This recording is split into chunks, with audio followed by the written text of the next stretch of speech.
It was supposed to be just another day in court, just another name on the docket, just another face in the crowd. But when a white deputy targets a black woman, he doesn't recognize humiliating her in front of everyone. He thinks he's keeping order. What he doesn't know is she's not just anyone. She's the new sheriff of the entire county.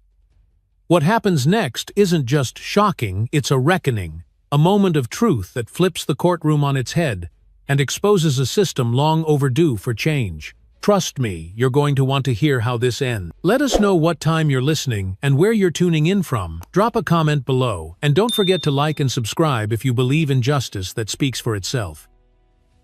On a crisp Monday morning, as the sun filtered through the broad windows of Jefferson County Courthouse, a woman stepped quietly onto the marble floor just beyond the security checkpoint. Her heels tapped softly, measured, steady, echoing faintly against the high ceiling of the atrium. The air was thick with routine clerks whispering over dockets, lawyers hunched over files, the soft hum of a vending machine trying to stay awake. No one looked up right away. To them, she was just another face. No uniform, no entourage. Just a calm, confident woman in a navy blue blazer, light gray slacks, and a black leather satchel slung over her shoulder. Lenora Miles didn't need the attention. Not yet. She moved with intention but not urgency, taking in the details: the slightly warped American flag above the clerk's office, the flickering overhead light near courtroom B, the small group of officers chatting near the bench like they'd done it 100 times before. Her expression was neutral, but behind her quiet gaze lived 30 years of service, hard-earned command, and the weight of a responsibility that most men in that building would never carry. Today wasn't about showing authority. It was about seeing the system from the inside out before it saw her. The receptionist at the information desk gave her a glance that lingered a bit too long, then shifted back to her monitor without a word. Lenora kept walking. The courtroom wasn't far, just past the double doors at the end of the hall, where sunlight streamed in at a sharp angle, casting long shadows that felt more symbolic than coincidental. As she reached for the handle, a young man in a rumpled suit held the door open for her. "Ma'am," he said with a slight nod. She returned the gesture. Respect is rarely loud. Inside the courtroom, the air shifted. Not colder exactly, but stiller. Eyes flicked toward her without fully turning. A few heads tilted just enough to register the unfamiliar. It was the kind of glance people give when they're not sure if you belong. She felt it on the back of her neck like a trickle of ice water. It didn't surprise her. Lenora had felt it 1,000 times before, in uniform and out, but today it carried a sharper edge. There was no badge on her chest, no nameplate to silence assumptions, only her posture, her presence, and the deep knowing in her bones that she had every right to be here. She scanned the room, noting the layout, the exits, the clock ticking above the judge's bench. The prosecutor's table was cluttered with yellow pads and coffee cups. The defense lawyer, a short woman with tight curls and tired eyes, was whispering something urgent to her client. 3 deputies leaned against the far wall near the jury box, arms crossed, posture casual. They didn't recognize her, or they chose not to. One of them chuckled at something the others didn't hear. Lenora found a seat near the back, not quite in the shadows but close enough to observe without drawing focus. She sat slowly, folding her coat across her lap, and exhaled a breath she hadn't realized she'd been holding. This was her courthouse now, and yet it didn't feel like hers. Not yet. The walls still remembered other names, other power, other rules. Change hadn't arrived until this morning, and it would take more than a badge to announce it. She watched the room move through its rhythms, case numbers called defendants, shuffling forward, paperwork passed between hands. The bailiff's voice was monotone, mechanical, like a machine that had run the same program for years. At one point, a woman seated beside her whispered, "You here for your hearing, too?" Lenora turned slightly, offering a small smile. "Number?" "Just observing." The woman nodded, uncertain, then turned her eyes back to the front. And then the silence between moments, the pause when a case ended and another had yet to begin, opened like a window. For just a second, the whole room exhaled. Lenora leaned back in her chair, her eyes drifting to the seal of the court carved into the wood above the judge's bench. Justice, it read in all caps. But justice, she knew, wasn't carved into wood. It had to be lived, protected, demanded. A distant door creaked. Footsteps approached. She didn't turn to look. Her focus stayed forward, her shoulders relaxed but firm. She hadn't come to be seen. She'd come to see. And in that moment, surrounded by history and habit scrutiny and silence, Sheriff Lenora Miles sat alone among the unknowing and invisible tide waiting to rise. The scrape of a chair leg across the polished floor drew Deputy Trevor Hanks's eyes from the front of the courtroom to the back, where a woman had just sat down with quiet purpose. She didn't look familiar. In fact, nothing about her said regular. No badge, no legal pad, no nervous glancing at the judge. She just sat there, composed, silent, still like someone who knew exactly what she was doing, and more importantly, exactly what she was watching. That unsettled him. Not because she'd done anything wrong, but because she didn't seem concerned about being noticed. And people who weren't afraid of being noticed always made Trevor suspicious. He leaned in, slightly narrowing his eyes, trying to place her. Civilian witness, maybe a paralegal. But no one spoke to her, and she hadn't signed in like the rest. She hadn't even glanced at the clerk's desk. His gut clenched the way it sometimes did when things didn't fit the script. That woman didn't belong there, at least not in the way she was acting. The confidence, the calm, the way she surveyed the courtroom like it was hers that rubbed him the wrong way. His jaw tightened, and the skin around his mouth drew into a subtle frown. He hated question marks in his environment. They made him feel exposed.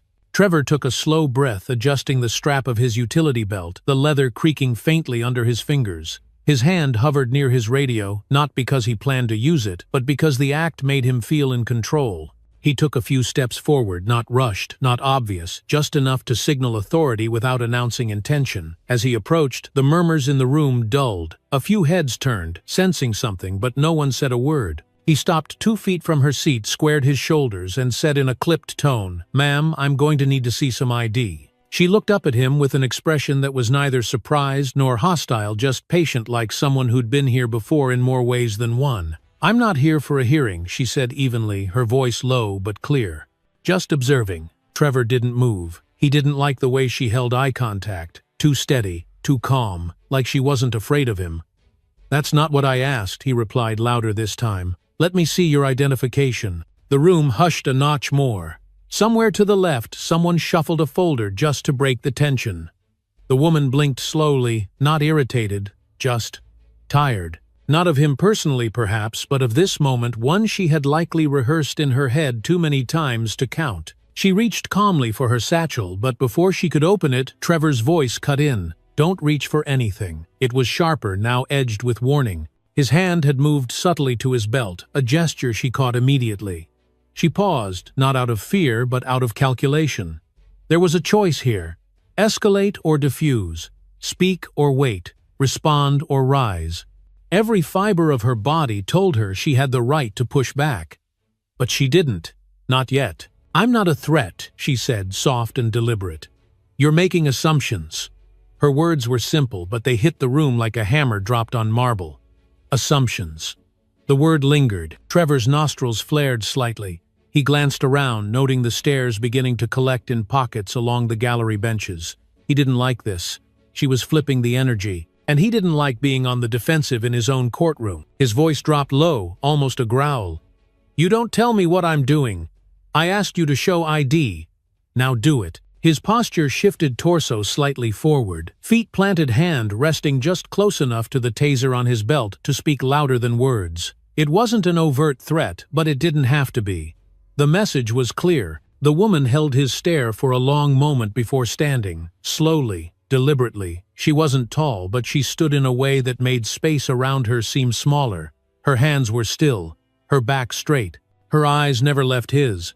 "I told you," she said quietly, "I'm not here for a hearing." Her voice was even, not defensive, not aggressive, just sure. Trevor didn't step back, but his weight shifted slightly, a barely visible adjustment. Her composure was unsettling. She wasn't flustered. She wasn't loud. She wasn't reacting the way he expected. From the corner of the room, a clerk's pen clicked nervously. A cough came from the hallway. The courtroom, for all its order, now felt like it was holding its breath. Trevor felt something tightening in his chest. Not fear exactly, but something close to it. Like the sensation that you've missed something important, but it's already too late to ask the right question. Still, he couldn't walk away. Not now. Not with all those eyes. "You've got 3 seconds, he said. "ID, or out." The words came out harsher than he intended, but he didn't reel them in. She didn't answer. She just looked at him calm as still water. And in that moment, something small but definite cracked in the room, like a seam splitting under pressure no one had admitted was there. Trevor didn't know what she was about to do, but he knew one thing for certain: this wasn't going the way he'd planned. And somewhere deep in the part of him that still listened to instinct, a quiet alarm had begun to ring. Not the kind that blares, but the kind that whispers. You picked the wrong woman, and she hasn't even raised her voice. He didn't raise his voice the first time, but the intent was there, riding the edge of each word like a dull blade. "Ma'am, you need to leave the courtroom," he said again, his tone coated in the kind of certainty that only comes from years of being obeyed without question. The moment stretched thin and taut, and Lenora felt it wrap around her shoulders like a wire. She didn't move. She didn't blink. She simply met his eyes with the same calm she'd carried into war zones, council chambers, and funeral homes. And yet, even with all that composure, even with decades of leadership sewn into every inch of her spine, a familiar heaviness rose quietly in her chest, a weight she hadn't invited, but one that never failed to arrive on time. She heard the way his boots shifted slightly on the floor, the impatient shuffle of someone who expected immediate compliance. Around them, silence had started to bloom in slow creeping vines. A paper rustled 2 benches away, a throat cleared near the clerk's table, and still no one interrupted. No one said her name, no one said his either. It was as if the entire room had silently voted to let the moment unfold, to let the air grow tighter to see who would yield first. Lenora's fingers brushed lightly against the fabric of her slacks, a subtle gesture grounding her in the moment. She hadn't come here to prove anything. But here she was forced to make a choice, one she knew too well: de-escalate and disappear, or stand still and bear the weight of being read wrong in public yet again. Her voice remained soft, steady, and free of challenge. "I told you I'm not disrupting anything. I'm here to observe court proceedings like any citizen." But Trevor wasn't hearing her. Not really. He heard a tone he didn't like, an answer he hadn't asked for, and above all, a presence that wasn't yielding to his authority. That to him was provocation. "I don't care what you're here for," he snapped, stepping in closer, his shadow crossing over her feet. "You're making people uncomfortable, and that's enough reason to escort you out." She raised an eyebrow, just one. "Who exactly told you I was making them uncomfortable?" she asked, not to provoke, but to clarify. It was the kind of question that hung in the air longer than it should have. No one answered. No one volunteered a name or a look. Even the clerk at the corner of the room, who had earlier snuck glances in her direction, now kept her eyes fixed on the screen before her, pretending the confrontation wasn't inches from turning into something irreversible. Trevor's jaw worked. His hands, which moments earlier had been loosely at his sides, were now clenched.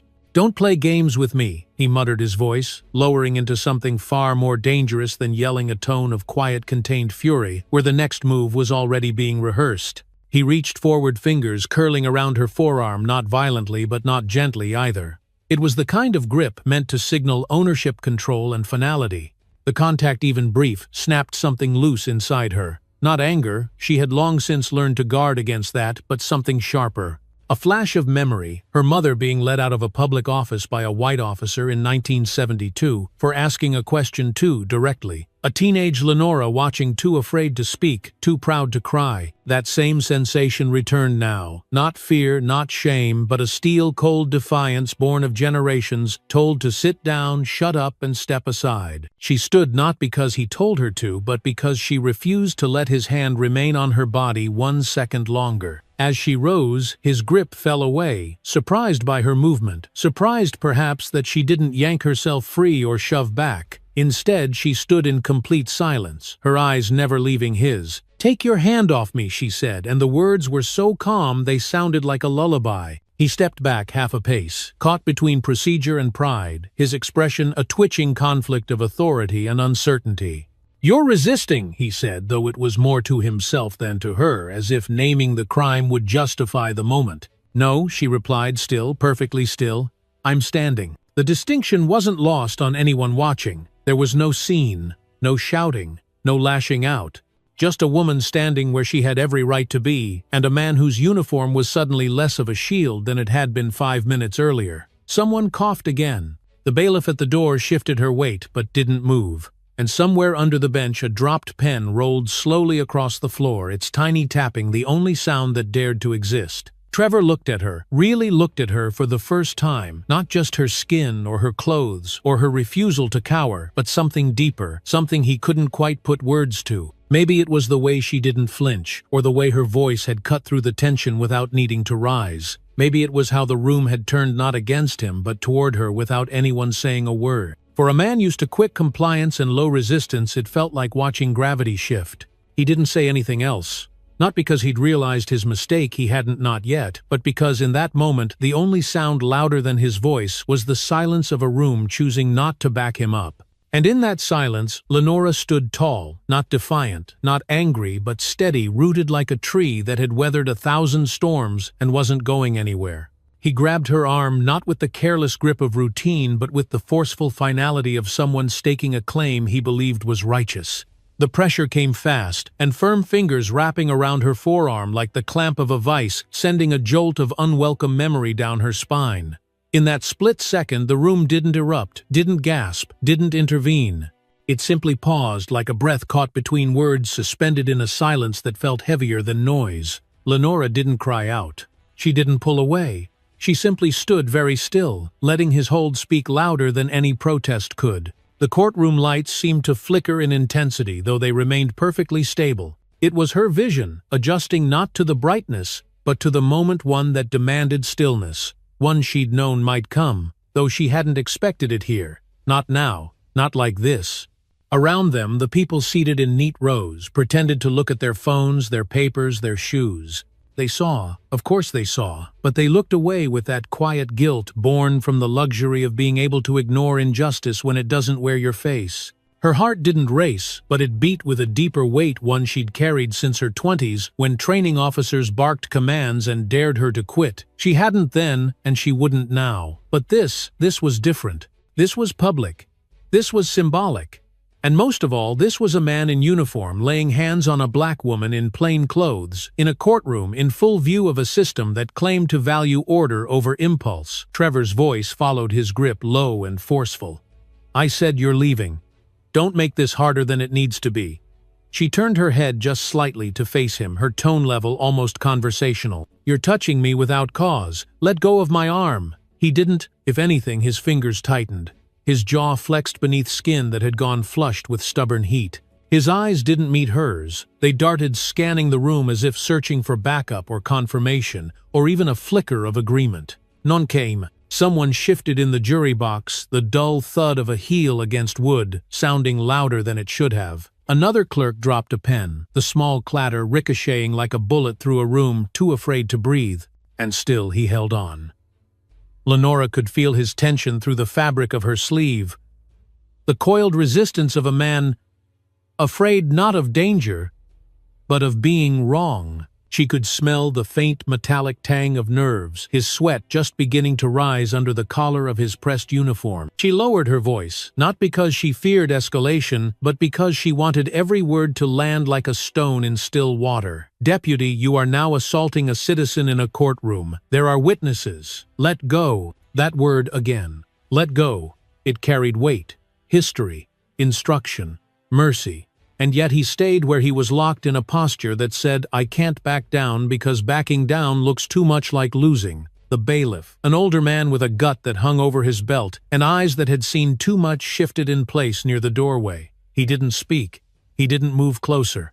He just watched, torn between habit and conscience, between the slow grind of protocol and the sharp scream of right and wrong. In the back row, a young black woman raised her phone slowly, silently, the lens angled just enough to catch what the law might one day deny. Her hand trembled, but her resolve didn't. Trevor exhaled harshly, the breath hitting her cheek like a warning. "You're escalating this," he said, his voice grating, now touched with the panic of someone beginning to realize that the ground beneath his certainty was shifting. "You could have just cooperated." She stared at him, not with anger but with something deeper, something akin to sorrow, though not for herself. "I did," she answered. "You just didn't recognize it." And that right there was the heart of it. He hadn't seen her, not really. He hadn't seen the quiet command in her stance, the practiced patience in her eyes, the way she'd given him chance after chance to stop digging the hole he was now ankle-deep inside. He had seen her clothes, her skin, her stillness, and he'd built a story around those things. A story that now left him holding a woman in front of dozens of silent witnesses, none of whom would speak on his behalf. Finally, and almost reluctantly, he let go. The release wasn't sudden but slow, as if peeling himself off a moment he hadn't intended to create. She didn't rub her arm. She didn't step back. She simply straightened her shoulders, adjusted the strap on her satchel, and looked at him with the full weight of her silence. For a beat, neither moved, neither blinked, neither said another word. Then, with the faintest shake of her head, barely perceptible, more a breath than a gesture, she turned away, walking not toward the door but back to her seat. She sat with the same calm she'd had before, as if the world hadn't just tilted, as if her dignity hadn't just been dragged through the dust, and then restored by her own refusal to bow. And in that return to stillness, in that unbroken line from start to finish, Lenora Miles reclaimed more than just her seat. She reclaimed the space, the narrative, the air in the room. And for the first time that morning, no one questioned whether she belonged. No one spoke. Not the clerk who had seen it all, not the court officers lining the wall with folded arms and eyes that never quite met hers, and certainly not the judge who had stepped out moments before and returned to find his courtroom frozen in an awkward, unspoken truce. The silence wasn't accidental, it was practiced intentional, the kind of silence that comes not from uncertainty, but from fear of confrontation, fear of accountability, fear of choosing sides when comfort prefers neutrality. Lenora felt it settle around her like a second atmosphere, heavy and invisible, pressing against her ribs, reminding her how often black women were left to stand alone in rooms filled with authority and absence. She didn't expect anyone to speak up, not really. Years of walking into spaces like this had taught her how easily justice got quiet when its uniform was the one in question. She could see it in their faces, in the way the other officers shifted from one foot to the other, pretending to be distracted by their radios or imaginary scuffs on the floor. She noticed how the clerk's eyes darted quickly between her and Trevor, then back down to her hands, fingers fidgeting with a paperclip that had already been straightened twice. That clerk wasn't new. She'd seen enough to know when a line was crossed, but even she said nothing. It was easier that way. Safer. Lenora inhaled through her nose, slow and deep, letting the tension settle rather than fight it. This wasn't the first time the world had decided her presence was too much, her silence too loud, her stillness too threatening. She wasn't angry, not yet. What she felt instead was the slow creep of disappointment, the kind that builds not from surprise but from the sad recognition that nothing had changed, not really. She scanned the room not for support but for truth. And what she found was as familiar as her own reflection, every person looking away when it mattered most. Trevor stood a few feet away, now hands on his hips, his posture still tight with defiance, but his eyes a little less certain than before. He wasn't speaking either, maybe realizing that his authority had shifted the moment his hand let go of her arm, maybe realizing that the weight of what just happened couldn't be undone by silence, or erased by hoping no one else had noticed. But someone had. More than one, actually. The phone still recording from the back row hadn't moved. The woman holding it hadn't blinked. "Anyone going to say something?" Lenora asked quietly, her voice steady, not seeking confrontation but daring the room to look at itself.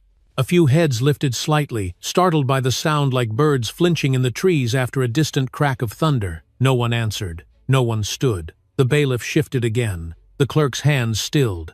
But still, no one spoke. That was the part that always struck her, the hardest, not the aggression, not the ignorance, not even the humiliation. It was the silence that followed.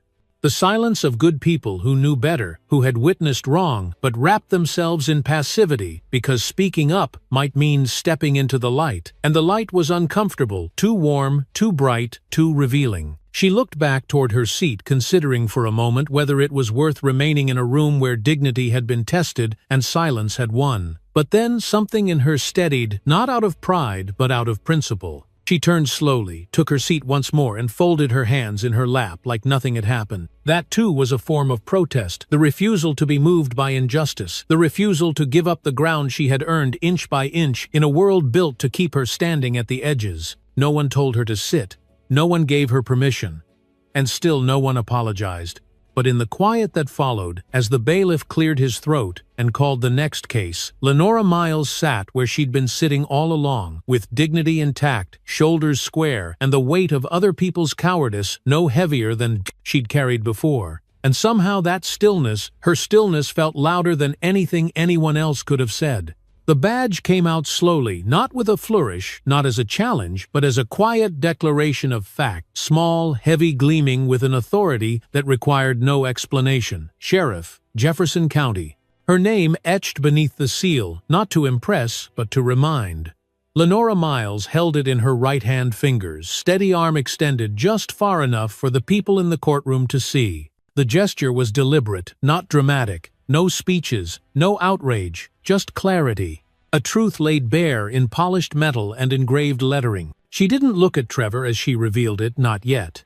Instead, she kept her eyes on the middle distance on the place just above the heads of the seated gallery, where the wall met the ceiling in quiet observation. She knew the weight of the moment before it landed. Knew what silence would follow, knew what eyes would widen, what jaws would clench, what stammering would begin to form before it even reached anyone's lips. The silence that followed wasn't empty. It was full of shame, of shock, of recalibration. Full of people suddenly realizing they had just witnessed something far more than a misunderstanding. Trevor's eyes dropped first not to the badge, but to her face, searching for any sign that this wasn't real, that this was some cruel joke, some paperwork error, some setup. His lips parted slightly dry from the tension that had been simmering inside him for the past 10 minutes. "You're the new sheriff." He asked, the words cracked fragile, spoken not from disbelief, but from the slow collapse of an assumption. Lenora finally turned her gaze to him, not with vengeance, not with glee, but with the even gaze of someone who had been underestimated one time, too many. "Yes," she said, her voice calm, measured, and undeniable. "I was sworn in at 9 a.m. this morning. You assaulted your new commanding officer." There it was laid out plainly, not as an accusation, but as an irrefutable sequence of events. She wasn't asking for acknowledgement. She was stating the record. In the gallery, a murmur passed like a breeze, soft gasps, shifting feet, and the distinct sound of a phone being hastily tucked into a purse. People who had looked away moments ago were now leaning forward, eyes, wide hands pressed to lips. Even the bailiff, whose face had remained impassive throughout, blinked twice and stood a little straighter. The judge, just now re-entering the room from his chambers, paused on the threshold, sensing the electricity in the air and unsure whether he was walking into a courtroom or a storm. Trevor took a step back, his hand falling away from his belt, as if it no longer knew where it belonged. His voice dropped to a near whisper, thick with embarrassment. "I didn't know." But the sentence trailed off, unfinished and unconvincing. Of course he hadn't known. That was the point. That was the problem. That was the entire indictment wrapped in 6 syllables. "I didn't know." "I didn't ask you to," she replied, not cruelly but firmly, her tone leaving no room for excuses. She let the badge hang in the space between them for a moment longer before sliding it back into her satchel with the same composure she'd carried in since the moment she entered the courthouse. No need to wield it like a weapon. Its presence had already done the work. The judge cleared his throat awkwardly, unsure whether to intervene or stay silent, caught between the dignity of his office and the gravity of what he'd just witnessed. "Is there no problem here?" he asked, though the question sounded rhetorical, as if he already knew the answer and was simply stalling for time. No one responded. Even Trevor had gone silent, his shoulders sinking slightly, as the enormity of his misjudgment settled around him like a winter coat he couldn't take off. Lenora didn't move, didn't gloat, didn't demand apology or punishment. That would come later through the proper channels with the proper procedures. For now, her presence alone was enough. She looked back toward her seat, toward the row where she had sat, unnoticed, dismissed, and misread, and then turned her gaze once more to the people still watching her, like she had changed somehow in the last 5 minutes, when in truth, she had only revealed who she was all along. A young man in the back whispered, "She's the sheriff," to no one in particular, the disbelief still catching in his throat. The older woman beside him gave a slow nod, her voice low and reverent. "She sure is," she said, as if the badge had confirmed something her eyes had already known. Trevor shifted his weight again, his hands twitching at his sides like they didn't know whether to salute or hide. His face had drained of its earlier confidence, and in its place was a tight, drawn expression that flickered between humiliation and dread. Lenora could have said more. She could have made him small in front of this room, could have used her new title to crush what remained of his pride. But she didn't. That wasn't who she was. That wasn't why she wore the badge. Instead, she simply said, "I suggest we continue with the docket. There are people here who deserve justice." The words weren't barbed, but they hit hard because they reminded everyone in that courtroom what the job was supposed to be about in the first place. And then, with the eyes of the room still pinned to her, Sheriff Lenora Miles walked past Trevor, past the stunned clerks and the trembling onlookers, and took her seat near the bench without another word. She sat not just as a woman reclaiming space, but as the highest-ranking officer in the room, commanding it not with noise or fear, but with stillness and truth. And in that moment, for the first time that morning, no one dared question whether she belonged. Trevor didn't move at first, not out of defiance, but because his body simply didn't know how to respond to what had just happened. His mind was still catching up to the words, the badge, the shift in power that had turned the floor beneath him into something unstable and unfamiliar. The woman he'd grabbed, the woman he'd barked at in front of a courtroom full of people, wasn't just some quiet observer. She was the new sheriff, his sheriff. And now she sat only feet away upright and composed her presence, towering even in stillness. The room hadn't returned to normal, not really. The judge had given a few measured words about resuming the session, and a new case had been called, but the air was different now, thicker as if every breath had to push through the tension still hanging in the space between them. No one dared look directly at Trevor, but everyone could feel him. They could feel the quiet unraveling of a man who realized too late that he had been seen. Not just by her, not just by the people recording from the gallery, but by the system he thought he understood. By the invisible eyes of accountability that had for once turned in his direction. He sat down slowly in the far corner of the courtroom, his hands resting awkwardly on his knees, his fingers twitching every few seconds like they were searching for something to hold on to. He tried not to look at her, but he could feel her there, serene, unmoved, and utterly unshaken by what had happened. It was that calm that rattled him the most. She hadn't yelled. She hadn't cursed. She hadn't demanded anything. And yet with just a badge and the truth, she had dismantled him in front of everyone. He thought about the moment he'd grabbed her arm, how natural it had felt, how justified it had seemed in his mind. A woman sitting where she didn't belong, saying things that didn't fit the script, not moving fast enough when he ordered her to. He hadn't seen her as dangerous. He hadn't seen her as powerful. He hadn't seen her at all. And now, sitting with his back pressed against the wooden paneling, he felt the full weight of that blindness pressing down on his chest like a stone. The judge read off charges and lawyers rose and sat, but Trevor barely heard them. His thoughts looped in circles, fragments of defense colliding with guilt logic, crumbling under the simplicity of what had actually happened. "You assaulted your new commanding officer." That sentence echoed louder than anything else. It wasn't shouted, it wasn't debated, it was just said plain and undeniable. He noticed the bailiff glancing his way now and then, not with sympathy but with distance. The kind of distance people create when they realize that standing too close might get them pulled into the undertow. And that's exactly what Trevor felt like, an officer drowning in a room full of dry land. He thought about getting up, about walking over to her, about saying something, anything that might untangle the knot tightening in his throat. But what could he say? I didn't know. She already knew that. It wasn't personal, but it had been. Every assumption, every command, every glance had been shaped by something deeply personal, even if he'd never acknowledged it. He thought of himself as fair, as firm, as someone who followed the rules. But fairness didn't look like that, and now he wasn't sure what it looked like at all. In his peripheral vision, he caught a glimpse of her arms folded gently in her lap, her eyes focused ahead, her posture relaxed. There was something profound in her stillness, something that reminded him of how real authority never has to shout to be heard. She wasn't performing, she wasn't posing, she was simply present. And that was more powerful than anything he'd brought into the room with him. A woman in the gallery coughed. The sound startled him, pulled him briefly out of his spiral. He looked up and saw her looking at him, Lenora. Just a glance, nothing more.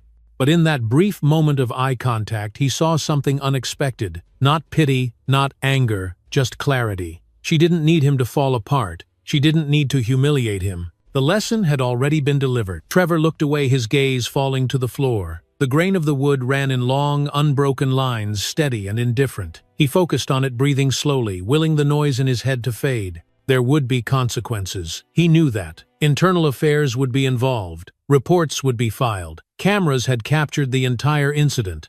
But what stayed with him most wasn't the process that would follow it, was the silence that came after truth had been revealed. A silence that couldn't be negotiated, couldn't be spun, couldn't be dismissed. He sat there, a man suddenly unsure of the uniform he wore, wondering how many others he had misjudged, without knowing how many times he had acted not out of duty but out of unexamined belief. And as the next case was called, and the courtroom continued its march through the day, Trevor Hanks sat quietly in the corner, no longer the loudest presence in the room. Just a man facing the stillness of consequence, one breath at a time. The rest of the hearing moved forward, but the atmosphere had changed in a way that couldn't be undone or ignored. The rhythm of the courtroom, the rustle of paper, the shuffling of feet, the low drone of legal arguments carried on, yet every word spoken felt suspended in a strange stillness, as if no one wanted to disturb what had just unfolded. Sheriff Lenora Miles remained seated in the gallery, her posture composed, her eyes steady, as though the earlier confrontation had left no trace upon her surface. But deep beneath that calm, something quieter stirred an ache, not of pain, but of truth left hanging in the air like smoke that hadn't yet cleared. She watched the judge return to his duties with professional detachment, noting how he avoided looking directly at her for more than a passing second. She noticed the way the deputy at the door straightened his spine each time he glanced in her direction, unsure if he should offer some kind of apology, or simply pretend he hadn't seen what everyone else had. Even the defense attorney, usually loud and expressive, kept her voice a half-octave lower than usual, as though speaking too clearly might disturb something fragile resting on the surface of the room. But it was the silence from Trevor that carried the most weight. He hadn't moved since sitting down in the corner, and when she looked at him, she saw a man unraveling from the inside out, too proud to flee, too stunned to fight, and too cornered by truth to pretend. Lenora didn't pity him. She didn't need to. What she felt instead was a familiar heaviness, the burden of being the one forced to stay composed so that others wouldn't fall apart. It was a burden she had carried often, unseen and unthanked, and she bore it again now, not for him, but for the message her restraint would send to everyone watching. A phone buzzed faintly somewhere behind her. Someone clicked a pen 3 times in a row before realizing they were doing it and stopped. These were the sounds of a room trying to return to normal, clinging to routine like a safety rail on a swaying bridge. But there was no going back to before. What had happened here would not be easily forgotten. It had been seen, heard, recorded, and replayed first by those present, and soon inevitably by the public beyond these walls. Lenora understood what came next. The fallout would start quietly with whispers in staff, lounges with memos reviewed twice instead of once, with quick conversations behind half-closed office doors. And then it would spread faster than anyone could control, fueled by every person who had chosen to remain silent in the moment, now realizing they had stood on the wrong side of a very visible line. But she also knew the attention wouldn't stay focused on the man who had grabbed her arm or the people who looked away. It would shift to her reaction, her tone, her restraint, her every word and every breath under a microscope she'd never asked for. And still she didn't flinch. She didn't retreat. She simply sat where she was letting the storm gather itself around her, knowing that her refusal to be moved was more than presence, it was proof. Proof that leadership didn't always wear a uniform. Proof that authority could be quiet and still carry weight. Proof that dignity once claimed didn't need to shout to be heard. One of the clerks passed her a small folded note on the way to the judge's bench, a piece of yellow paper with neat looping handwriting. Lenora opened it with care, half expecting a procedural message or a request for clarification. Instead it read in soft, unsteady lines, "We saw it. Thank you for holding the line." She read it twice before folding it again, slipping it into her coat pocket without a word. She didn't look around to see who had written it. She didn't need to. Her eyes shifted forward once more as the next case began. A young man stood at the defense table, barely 20, his suit too big at the shoulders, his hands nervously adjusting a tie that clearly wasn't his. His mother sat 2 rows back, shoulders hunched, eyes tight with worry. The judge asked him to speak. He nodded once, cleared his throat, and began with a voice too small for the room. Lenora listened not just out of duty but out of habit. She had heard hundreds of young voices like his, frightened, eager, unsure, trying to survive a system that had never once asked for their full story. She leaned forward slightly, just enough to let him know someone was paying attention. No gesture beyond that. No interruption. Just the simple, steady power of witnessing. And in that moment, as the words trembled from his mouth, the courtroom began to breathe again, not because it had forgotten what happened, but because someone had shown it how to endure. And for Lenora, that was enough. The video didn't take long to surface. 32 seconds of shaky footage, captured from the back row, angled just enough to show Trevor's hand closing around Lenora's arm, and the precise moment she revealed the badge.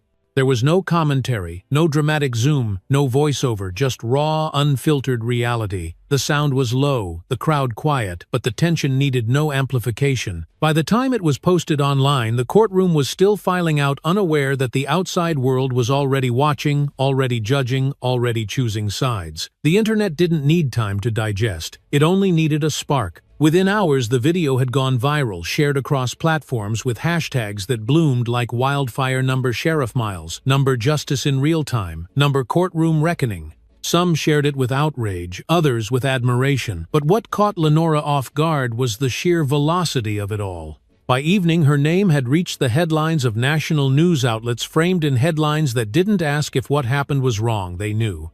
The conversation wasn't about whether she had overreacted.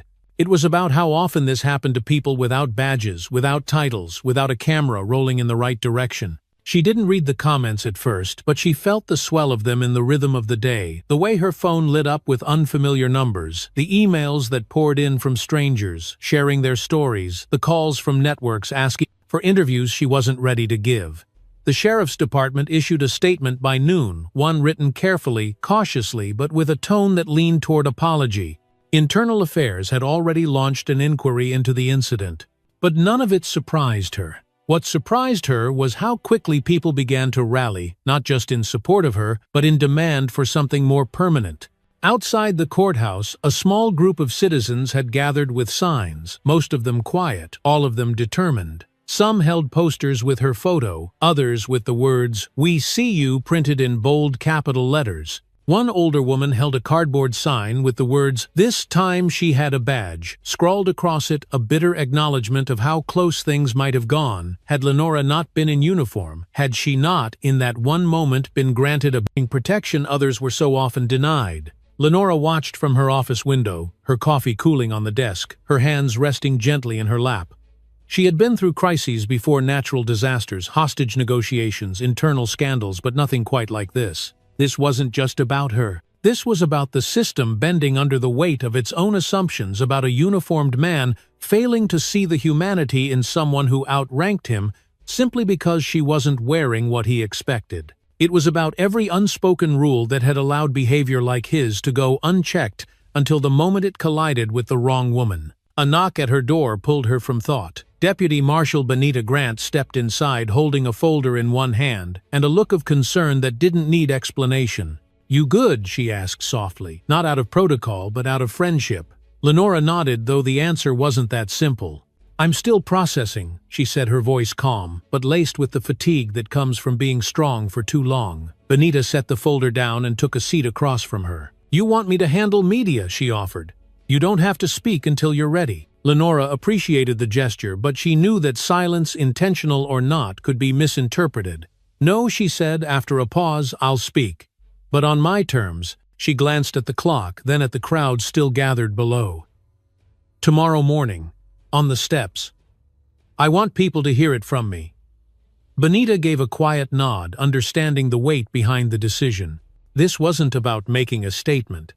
It was about reclaiming the moment before it was rewritten by someone else. That night, Lenora sat alone in her living room. The television muted the room, filled with the soft hum of streetlight pouring through half-drawn curtains. She had turned off most notifications, but her phone buzzed once more. This time, a message from a former student, now an officer in another state. It simply read, "Thank you for standing up. We're watching. We're learning." She didn't reply. She just held the phone for a moment, her thumb tracing the edge of the message, as if the words might somehow imprint deeper if she held them long enough. She thought about her parents, about their stories of being refused, service of being followed, in stores of being told they couldn't sit here, or eat there, or walk through that door. She thought about her own journey through the academy, the room she entered where no one expected her to lead, the look she received when she introduced herself as commanding officer. And now this, a moment not chosen, not welcomed, but inevitable.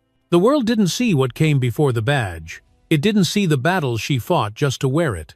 But now, with the eyes of the public fixed on her, she had a chance to make sure they saw what came next. Not retaliation, not spectacle, but truth spoken plainly with grace and without fear. She stood and walked to the window once more, watching as the last of the protesters filtered away their signs tucked beneath their arms, their voices replaced by the quiet rhythm of footsteps on pavement. Tomorrow would come, and with it more scrutiny, more questions, more pressure. But for now, in this moment, she stood alone in the hush of her home, one hand resting on the frame of the window, eyes steady, posture calm. And outside, somewhere in the fading dark, a community had begun to believe again that dignity, when claimed with quiet strength, could shift the world. By midweek, the internal affairs investigation was officially underway, launched with the kind of stern language that made headlines but rarely offered closure. The press release, printed on county letterhead and distributed to every local news outlet before noon, stated the obvious: that protocol had been breached, that the incident warranted a thorough and impartial review, and that the department took matters of professional conduct seriously. To the public, it sounded like accountability. But to Lenora Miles, it sounded like delay. It sounded like bureaucracy moving just fast enough to appear concerned, while hoping the firestorm might burn itself out before real consequences took root. Still, she didn't let the cynicism settle. She couldn't afford to not now. With each passing hour, her inbox filled with letters from citizens and officials alike, some encouraging, some enraged, and a surprising number uncertain, trying to understand what exactly they had witnessed. Lenora read them all, even the ones that stung, especially the ones that stung, because they reminded her of what this moment was about. Not vengeance, not publicity, but clarity. This was about showing the public and the system that served them that justice didn't begin and end with apologies. It began with action. By Thursday morning, the video had reached national platforms. One segment on a major cable network played the clip 3 times, breaking it down frame by frame, as anchors debated whether the deputy's actions constituted assault or a regrettable misunderstanding. But the footage spoke louder than any speculation. The image of Lenora standing still, badge in hand, eyes unwavering as the room absorbed the weight of her authority, had become a symbol, shared, reposted, dissected, and admired across timelines, headlines, and households far beyond Jefferson County. Back at the courthouse, reporters gathered outside in clusters, their voices hushed their eyes, watching every official who stepped through the building's main doors. The atmosphere inside had shifted too, not dramatically but perceptibly. People were more careful now, more measured with their glances and greetings. Some spoke to Lenora with newfound deference, others avoided eye contact altogether. But none dared challenge her presence again. She moved through the hallways with the same quiet confidence as always, but something in the air around her had changed. The silence no longer felt like indifference, it felt like calculation. As if people were taking mental notes, reassessing where they stood in the wake of everything that had been exposed. The pressure was there, of course, thick and constant like humidity before a storm, but Lenora wore it like armor. She had walked through worse. She had stood in rooms where no one wanted her voice heard. Now the world was listening, whether it liked what it heard or not. When she entered the conference room for the department's weekly policy review meeting, the air was tight with anticipation. All eyes lifted. Some nodded, some didn't. She greeted them all with the same calm tone she'd always used, pulled out her chair, and sat without waiting for permission or fanfare. Deputy Chief Ramirez cleared his throat and gestured toward the folder in front of him. "We've had some requests, community forums, media interviews, an internal town hall for staff," he began. "We're also drafting updates to our bias training protocols in case you want to review." Lenora flipped open the folder without a word. Her eyes scanned the page quickly, noting the talking points, the safe phrases, the strategic ambiguity that had been baked into every sentence. She closed the folder, gently looked up at the table, and said evenly, "I don't want performative fixes. I want structure. I want every officer in this department retrained by the end of the quarter. And I want civilian oversight on every misconduct review starting now." The room held its breath. Ramirez hesitated. "That'll be a shift in procedure." "Yes," she replied. "That's the point." The meeting continued, not with conflict but with a different tone, a quiet acknowledgement that the old ways were beginning to fracture.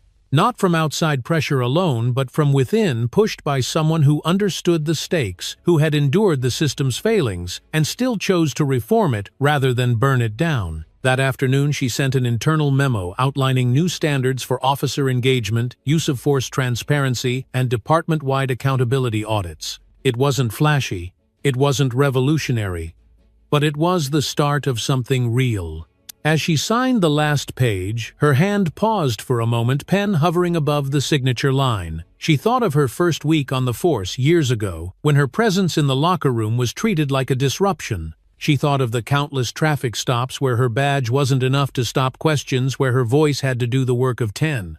And she thought of the courtroom, the silence, the grip on her arm, and the way the room changed when her badge broke the illusion that power only looked one way. She signed the page with a firm stroke. Outside, the sun dipped lower against the skyline, casting long shadows across the marble steps of the courthouse. The crowd had thinned, but a few remained quiet now, holding signs not for attention but for presence. One man, maybe in his 60s, stood with his hands in his pockets, his gaze steady, his face calm. Lenora passed him on her way out, and as she did, he simply nodded. "Keep going," he said, soft and certain. She didn't stop walking, but she met his eyes and returned the nod. Not with a smile, not with fanfare, just acknowledgement.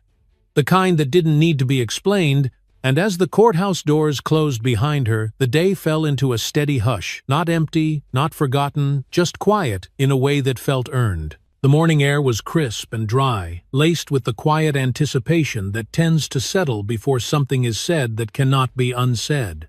Sheriff Lenora Miles stood at the edge of the courthouse steps, her hands clasped in front of her fingers, interlocked not out of nervousness, but to anchor herself in the stillness before the storm of questions that would inevitably follow.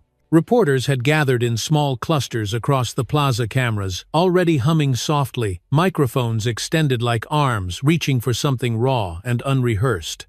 Behind them stood members of the community, some with signs, some with folded arms, and others simply watching, waiting, wondering if today would be another scripted press moment or something closer to truth. She hadn't prepared a speech in the traditional sense. No teleprompter, no cue cards, just a sheet of notes in her pocket she hadn't pulled out once.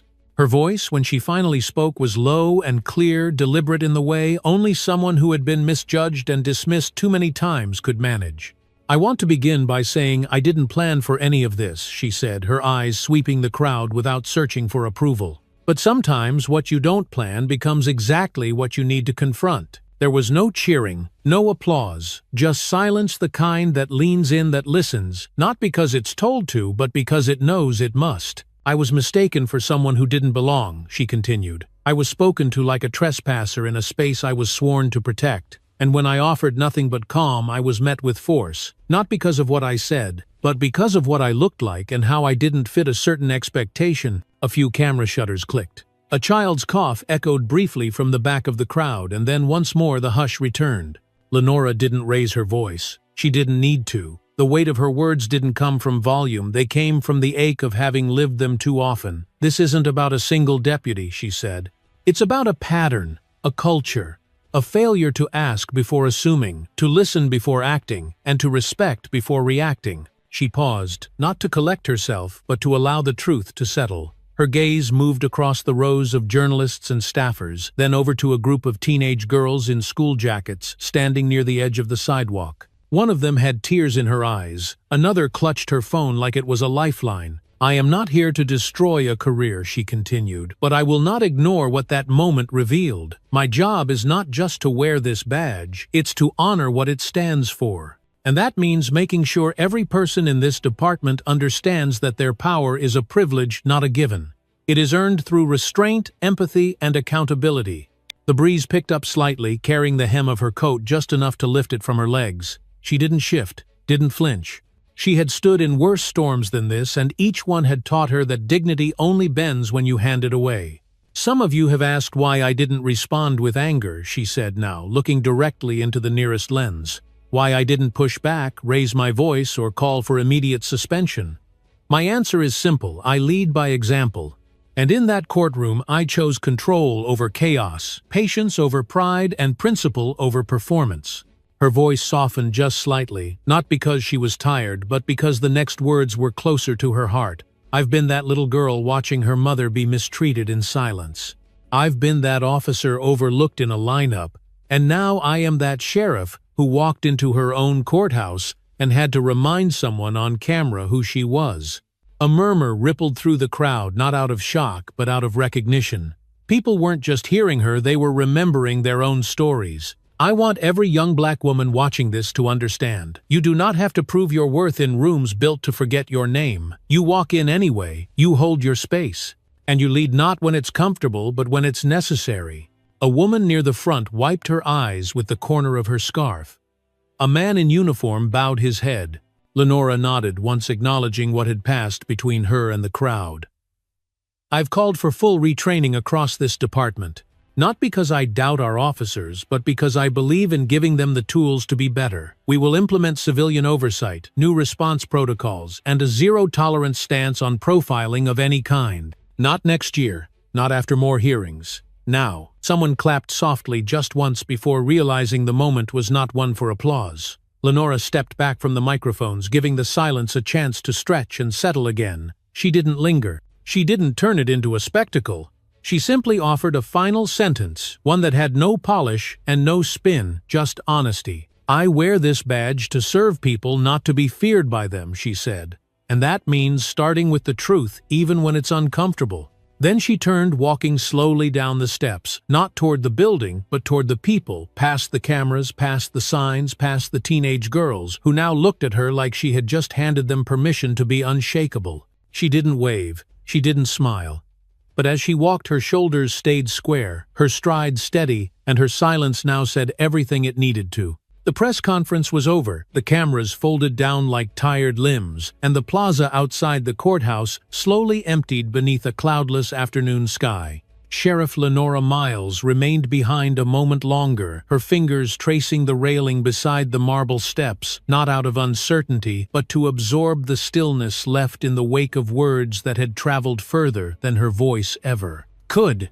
She watched the final few reporters gather their equipment, murmuring into phones, eyes already on their next story, while the crowd that had formed earlier now trickled away into sidewalks and storefronts and the routines of the ordinary. But what she'd just done wasn't ordinary. Not in tone, not in truth, and certainly not in the ripples it had already begun to leave behind. Her feet ached from standing, not from the weight of her body, but from the pressure that had settled in her bones days before the invisible tension of being the focal point of a nation's conversation, when all she'd wanted to be just days ago was a quiet presence learning the courthouse from the inside. Instead, she had become a flashpoint, and with that, visibility came expectation, leadership, scrutiny. Back inside her office felt cooler than usual, its silence more honest than the silence of the courtroom days earlier. She shrugged off her coat slowly, letting it drape across the back of the chair, then lowered herself into her seat and leaned back with a sigh that came not from exhaustion but from release. The press had their soundbite. The public had their sheriff. But now came the part that mattered most, making real on every promise she'd spoken aloud. She opened the laptop on her desk and scrolled through the draft of the department-wide training reform plan, a file with track changes from at least 6 different captains, most of whom had offered revisions that softened language, delayed implementation, or quietly suggested more internal discretion. Lenora read each note carefully, highlighting none of them, but letting their tone imprint across her thoughts like fingerprints on glass. She knew the resistance wouldn't be loud. It never was. It would come as silence in meetings, as delayed responses to policy requests, as averted eyes when accountability was mentioned. A knock sounded at her door, sharp but respectful.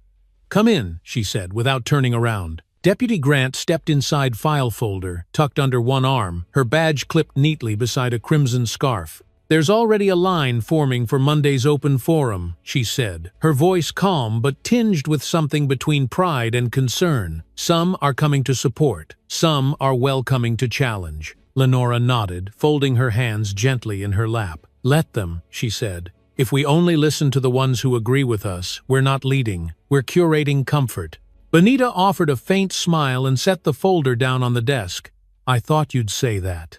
She lingered a moment longer, then added, "You know there's going to be fallout, right, even from the inside. Some of them think you embarrassed the whole department." Lenora didn't blink. "The truth isn't embarrassing," she replied softly. "What's embarrassing is how long it's been protected by silence." There was no reply to that. There didn't need to be. Benita nodded again, more slowly this time, then stepped out the soft click of the door, a gentle punctuation mark on the moment. Lenora turned back to her screen and resumed typing. Not in anger, not with urgency, but with the deliberate clarity of someone who knew exactly what she was building and how long it would take to hold.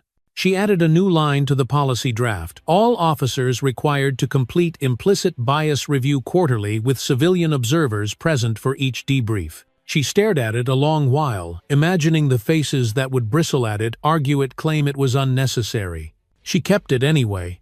She saved the file, closed the laptop, and stood again, walking to the window that overlooked the courthouse lawn. Children were running across the grass, their laughter echoing faintly up to the second floor, their innocence unaware of the history being reshaped just inside. Beyond them, a man on a bicycle paused at the light headphones in, nodding slightly to some rhythm only he could hear. The world was moving always forward regardless of who was ready. Lenora crossed her arms, the afternoon sun resting gently on her face through the glass, casting soft lines of gold along the carpet beneath her boots. She thought about how power used to feel like a fortress, solid, distant, impenetrable. But now she saw it differently. Power wasn't a wall to stand behind. It was a mirror one that showed every flaw, every truth, every silence, and asked, "What are you going to do with it?" She didn't have all the answers yet, but she had a starting point, and in this moment, standing still with no audience, no camera, and no one watching but the sky, that was enough. The backlash came slower than the headlines, but it came dripping through backdoor meetings, op-eds cloaked in civility, and calls from anonymous numbers that hung up before she could answer. It was the kind of resistance that didn't wear a uniform or raise its voice, but showed up in the small ways that piled into something heavy: the paused conversations when she entered a room, the exaggerated formality in emails from colleagues who used to call her Elle, and the subtle shift in posture when her name was brought up at departmental briefings. It wasn't overt. That would have been easier to confront. It was measured, polite, and insidious. Sheriff Lenora Miles had expected it. You don't crack the surface of a rigid institution without stirring the layers buried beneath it, especially when those layers are used to going untouched. But knowing it was coming didn't make it feel less personal. Each act of passive defiance chipped at the edges of her patience, not because it threatened her position, but because it confirmed what she already knew, that some of the people smiling in public were waiting for her to fall in private. Still, she showed up every day with her spine straight and her words sharper than ever, not out of pride, but necessity. She wore her badge like a promise, not just to the law, but to the people who had sent her there, to the women who stopped her on the street with tears in their eyes, to the elders who clutched her hands and said, "Keep going, baby, you're doing what we couldn't," and to the young ones watching her like she was proof they didn't have to stay quiet anymore. In meetings, her tone remained, even her directives clear, but behind every sentence was a decision not to let the pressure fracture her. She knew that every move she made was being dissected in rooms she wasn't invited into, that her leadership was being measured against standards never applied to her predecessors. She felt it in the way some supervisors delayed paperwork, or conveniently misunderstood new policy language,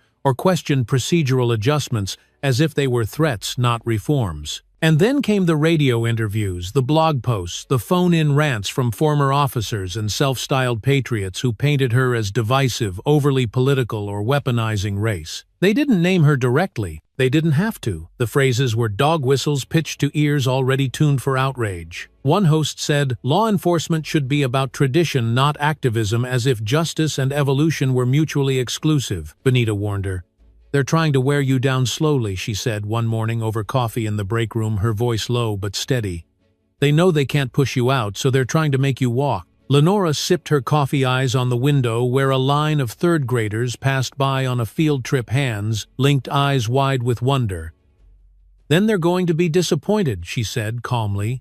"I've walked through worse and come out stronger." She meant it, but there were days, quiet ones, late nights, moments between breaths when the weight pressed harder than usual. Days when she stared at her own reflection in the mirror and asked not whether it was worth it, but how much more she could carry before it started to show. Days when the silence of support from certain corners of the department hurt more than the noise of the critics.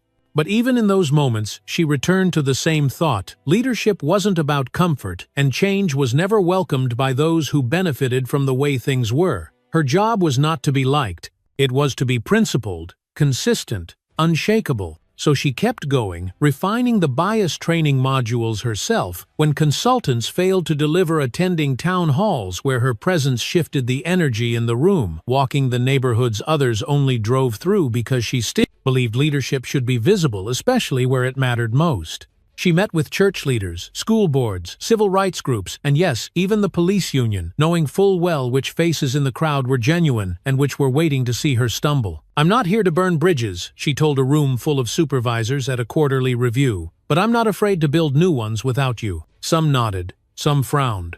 One man stood up and left halfway through. She didn't pause, she didn't look back.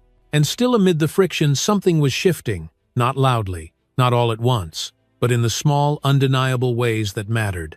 Complaints were down, community engagement was up. Recruits from underrepresented backgrounds had tripled in 2 cycles.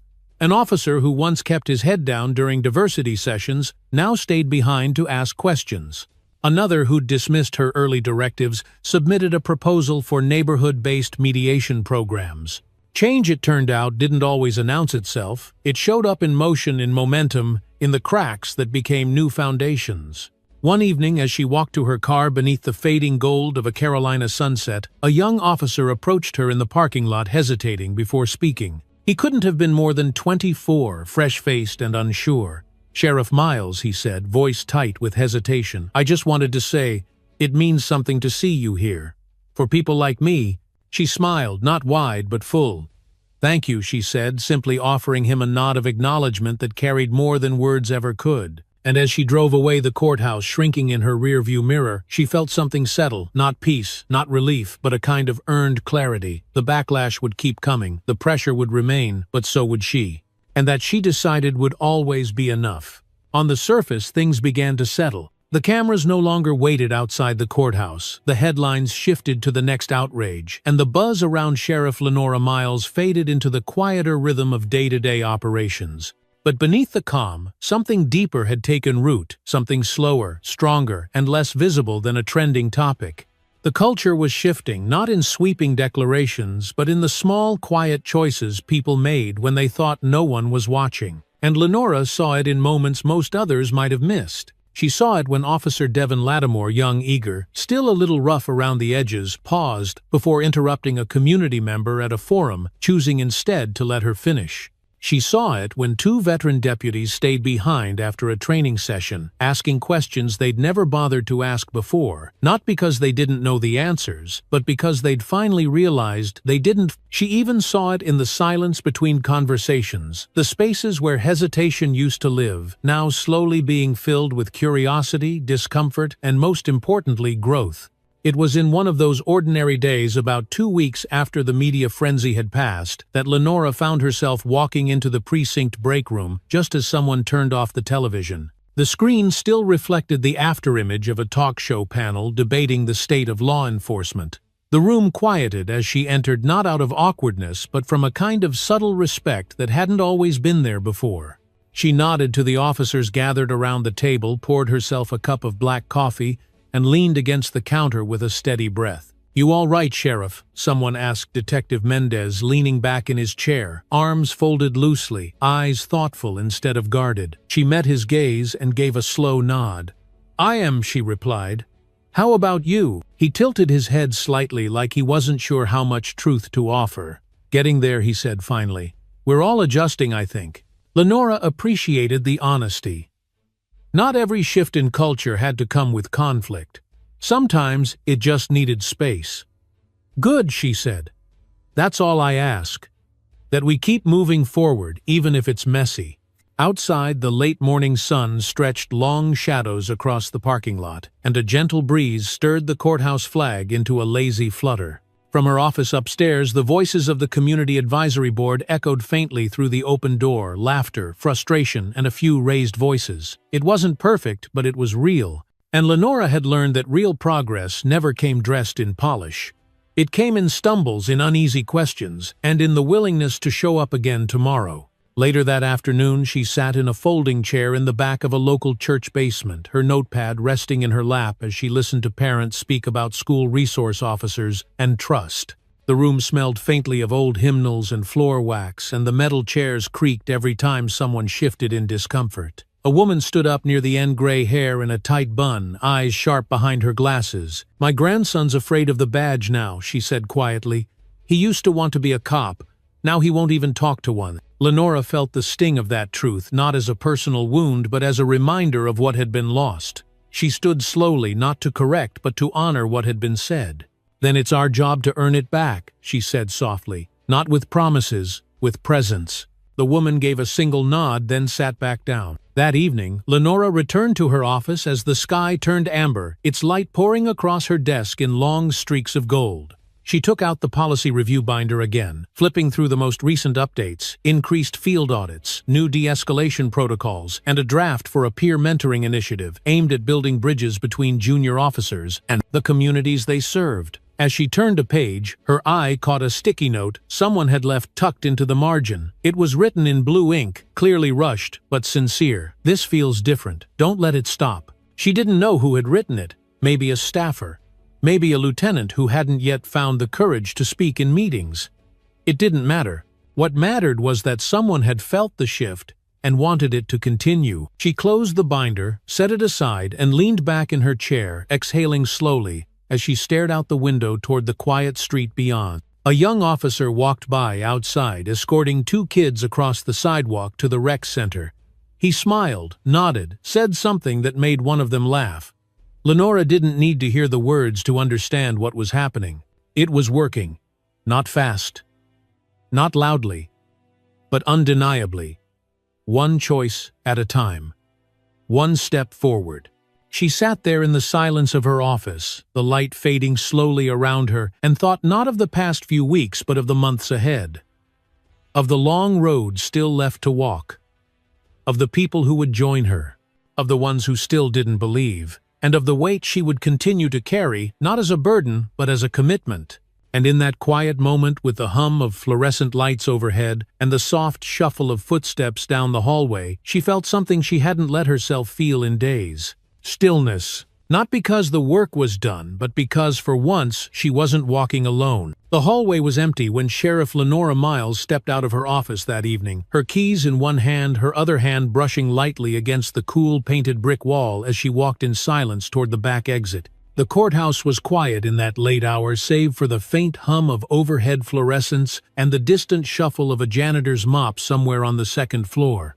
She moved slowly, not because she was tired, but because she wanted to linger in the quiet a little longer, wanted to feel the building settle into itself, no longer pulsing with the pressure of meetings or hearings or whispers that turned into headlines. Her boots echoed softly across the polished floor, a sound that might once have made her feel alone but now carried the weight of presence.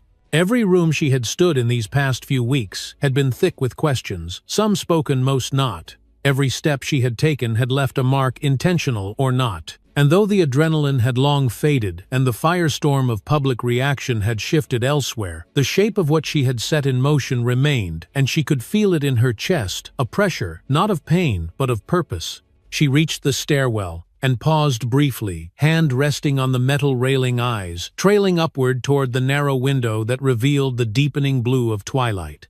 The city was settling in for the night, and she could already hear the hum of evening traffic picking up beyond the courthouse walls, the low growl of engines, the occasional chirp of tires turning corners, the faint music spilling from a passing car window. It reminded her that while the system often moved slow life outside, it didn't wait.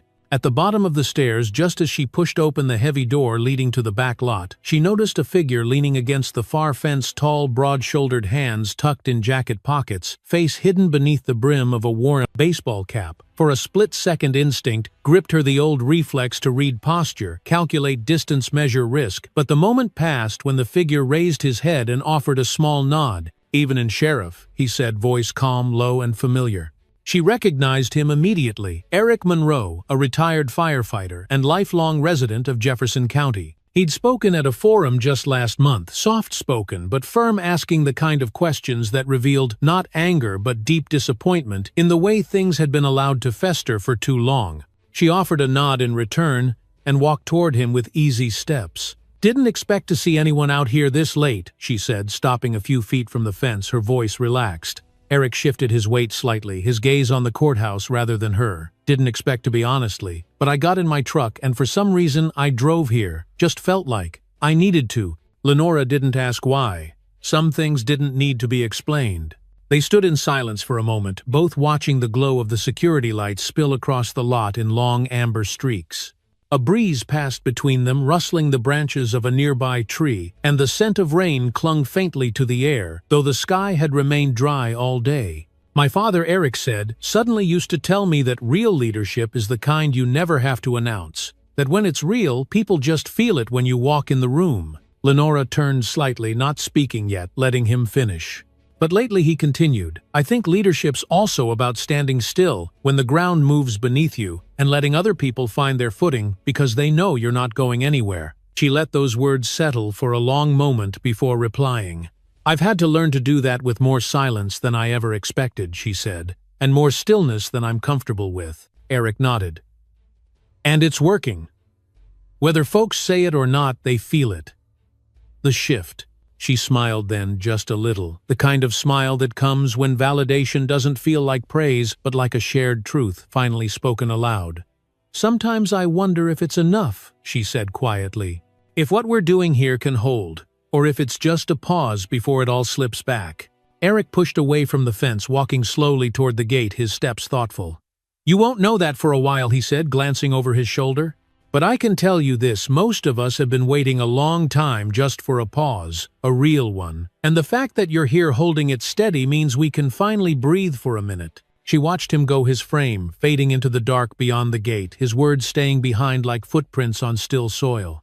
The lot fell silent again, save for the faint buzz of the street lamp overhead and the quiet churn of the city winding down. She turned back toward the courthouse, its windows glowing faintly behind her like warm eyes watching over something not yet finished. Then she looked down at her badge, polished silver, catching the orange hue of the lamp above, and felt the weight of it not just in metal, but in memory, in meaning, in every step that had brought her here. And with a deep breath, she slid her keys into her coat pocket, squared her shoulders beneath the cooling night sky, and walked forward, not rushed, not uncertain, but fully present. The kind of presence that didn't need applause or headlines or even words, the kind of presence that simply stayed. Sometimes strength doesn't look like shouting or standing on a podium. Sometimes it looks like staying calm when you've been disrespected, holding your ground when no one speaks up, and showing up the next day anyway. What Sheriff Miles teaches us is that real leadership isn't about being loud, it's about being steady.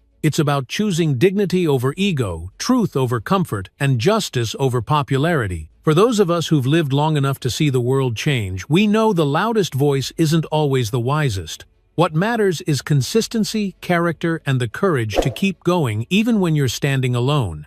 Whether you're in a courtroom, a family gathering, or just walking through life, never underestimate the power of calm, steady presence. Because sometimes your quiet example is the one thing that gives others the strength to speak up too. If this story moved, you don't forget to like, subscribe, and share it with someone who needs to hear it. Your support helps us keep telling the stories that matter.